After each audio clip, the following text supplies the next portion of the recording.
YouTubers, Gentru here. Thank you so much for hanging out with me today. So today's video is about how do you incorporate or blend your baby chickens in with your existing flock. That can be quite the challenge, especially if you've never done it before and you're new to it. So what we do is, or what we did, excuse me, this year is we had 10 existing hens in our flock.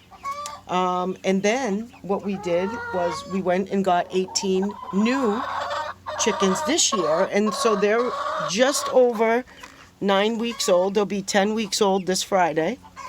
And do you see how well everybody is getting along here?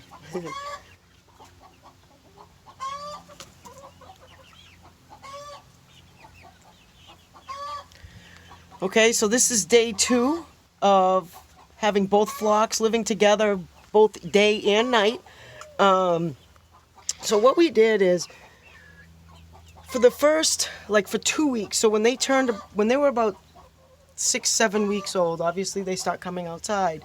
So we kind of have a mobile brooder that's on wheels. We keep them in the garage at night to keep them protected for the first 6 weeks. And then, well, actually for the first 6 to 8 weeks, because they don't come out till week 8. And then we wheel them out into the yard, and we have them right in front, after week 6. They don't go out much outside of we have a stationary brooder. So for the first 6 weeks, they stay in the stationary brooder, excuse me. And then from week 6 to week 8, they're in the mobile brooder. Maybe even up to week 4 or 5, it just depends. And then we wheel them out, and they're in a location in the yard that is very much in a close, they want to get out, a close proximity to the chicken mansion, or the chicken coop. And so we had our chickens right here. You can see the patch in the lawn where we had them.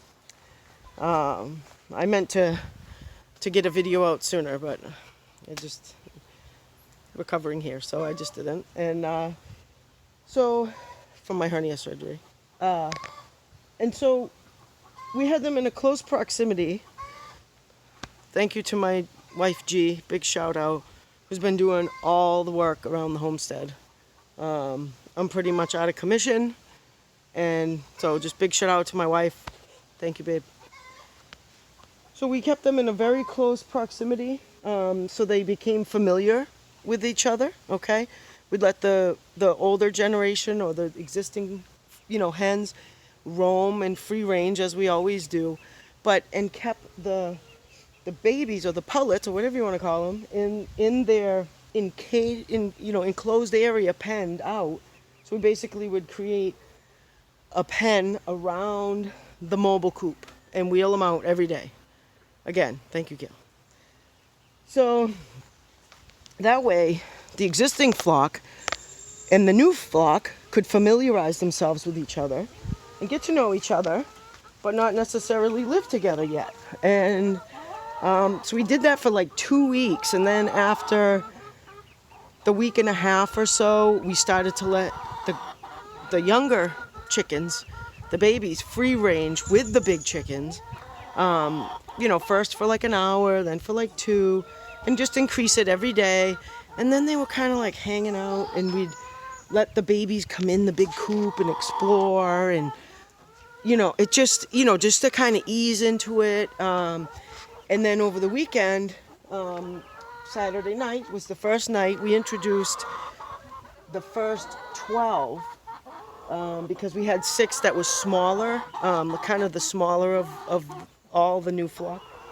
And we kept them in the garage for one more night just to see how the bigger ones would do, because they could definitely take care of themselves if the older hens kind of got a little pushy, as they can. So there's going to be pecking. The pecking order exists. They're going to tell each other who's boss. But the goal is to not have any blood. We had one little girl that got pecked in the eye. They want to go out so bad. But I don't let them out till they've laid all their eggs, because they're kind of rebelling a little bit right now just because of the change. So let me see if I can find her. Oh, she's right there. So she's a silver lace wyanette. Now if she turns her head the other way for the camera, come on, baby. You can see she got pecked kind of like right there. So we kept her in too, just because we wanted to make sure that the big girls were going to be nice. But as you can see, this is day 2. The last night was night 2. Today's day 3, I'm sorry. Or whatever. It's like, whatever. It's close. They're raring to go out. I gotta go see them if you laid all your eggs. Hold on. But as you can see, it's working very well. The toughest part is at night when they go to bed, when they go to roost for the night. What we do is we have a ton of space. Excuse me, girls. Excuse me. Thank you. No. So what we did is I created this coop for us, not necessarily just the chickens. I wanted a place where I could get in out of the rain. I could inspect the coop, inspect the chickens. It's a chicken coop, but we keep it pretty clean. But that's what we wanted. We wanted to be able to have a place where the chickens could be and we could be with them. And so there's tons of room in here for roosting. As you can see, I got these 2 guys here. Look at the chicken out. Like, what are you doing? And then I have all this roosting area. And so what happened is the little girls kind of hang out here and there. And the big girls hang out here and here.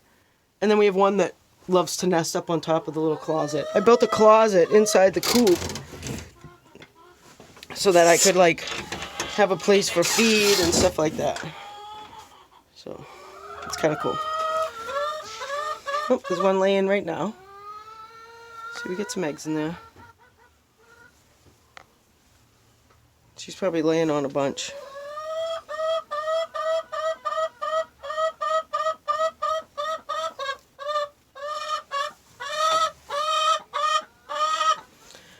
And then regarding the food, so the little girls are still on a crumble, and the big girls are obviously on a layer pellet. And the difference in the protein and everything is really not that much from a layer pellet to the crumble. And so what we do is we just incorporate it, because you're not going to keep both, chickens. Oh no, only baby chickens, you can only eat the crumble, and the big girls, you can only eat the pellets. It's just not going to happen. They're going to both eat both, right? So we just incorporate it, right in here, both together. And so then everybody gets what they need, excuse me. So that's how we incorporated our 2, different flocks of chickens. The new girls, how we introduced them to our current flock. I just say slow and steady, and let them familiarize themselves with each other. And then, at night, we were present in the coop, because the first night or 2, the girls are going to just need help knowing what to do. But they're really smart. And once you show them the ropes, they're really great. The great part is they ended up collecting kind of in this area. So we were able to kind of scoop them up. Say it probably took us a half hour or so to scoop everybody up and just, kind of show them what to do and basically put them in there. And so that was it. I mean, now bear in mind, we had 18 that we were introducing to 10. So because we had so many, I think that did well, because the girls are like, whoa, okay, we got this many more. If you had 1, 2, 3, 4, 5, or 6, it might be a little bit different. So you just make sure you take that time to let them get comfortable with each other, because there is a pecking order, and they will peck. It's going to happen. The goal is for it to not be bloody. Okay, if you have a rooster, we do not. But if you have a rooster, I would keep the rooster away, and just, away from the hens and away from the baby chicks. That's just my recommendation. Our experience with roosters they are very aggressive, and they're very protective of their flock. And so I just would recommend not letting the rooster near the babies till they're the same size and they can take care of themselves. So, which they're pretty close. They'll be 10 weeks Friday. So, today's Wednesday, so it's only, you know, they're good size. Like this is this hen here is over a year old, and this is these they'll be 8 weeks old. Excuse me, 10 weeks old this Friday. So you can see they're close. They're getting close. Hi. Hi.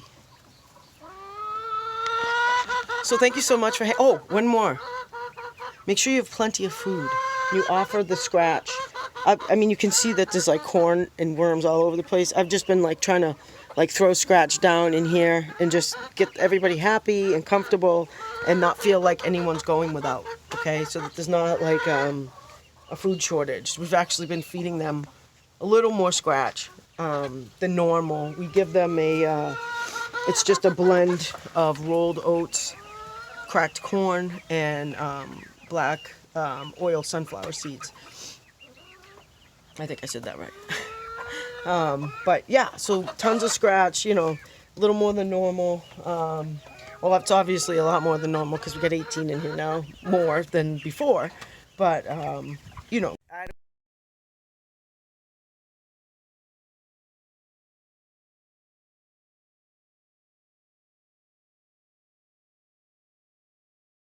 don't really let them free range at all. So they've been literally cooped up now for, well, they got out a little bit yesterday afternoon, but they'll be going out today as soon as they lay their eggs. And everybody should be super happy. So, you know, it's just about giving them things to keep them busy. Now, you be nice to each other. See, that's the original flock, just harassing each other. They're leaving the babies alone. Just offer them, like, we threw this toy in. It was at a discount. They don't know really what to do with it, but the little girls like it. They think it's fun, but the big girls are afraid of it. Pretty soon we'll have to figure out, they'll just all be the big girls, and I guess, and we won't call them the little girls and the big girls, but for right now, that's how we identify between the two. But now we have one flock, not two flocks. So I hope you enjoyed my video. If you did, please give it a thumbs up, subscribe if you like, and hopefully you'll hang out with me again soon, and we'll talk then. Bye now. Have a great day.